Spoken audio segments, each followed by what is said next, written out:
தளபதி சொன்ன மாதிரி வீட்டுக்கு ஒரு ஓட்டு தானே சொன்னாரு. நாங்க சொல்றோம் சார், எங்க வீட்டு 30 ஓட்டும் டிவிகேக்கு மட்டும். அப்புறம் இன்னொரு விஷயம் சொல்றாங்களே, கூட்டம் சேர்ந்தா லேடிஸ்க்கு பாதுகாப்பு இல்ல, பாதுகாப்பு இல்ல, பாதுகாப்பு இல்ல. இங்க இருக்கிற எல்லா அண்ணன் தம்பி அக்கா தங்கச்சி பின்னாடி இருக்க அண்ணனுங்க கூட சரி, ஒரு இவ்வளவு லேடிஸ் நின்னமே ஒருத்தர் மேல தப்பா கை பட்டுச்சா?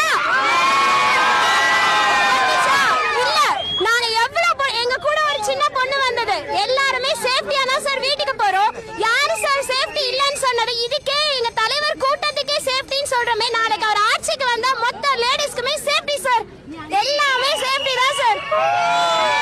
இதுதான் சார் நாங்க சொல்லுவோம் ஆல்வேஸ். நான் இப்பவும் சொல்றேன், நம்மளுக்கு கிடைச்ச கடைசியா ஒரு வாய்ப்பு. எல்லாருக்கும் நான் கேட்கறது சிம்பிளான ஒரு விஷயம், தயவு செஞ்சு நம்ம விஜய் சாருக்கு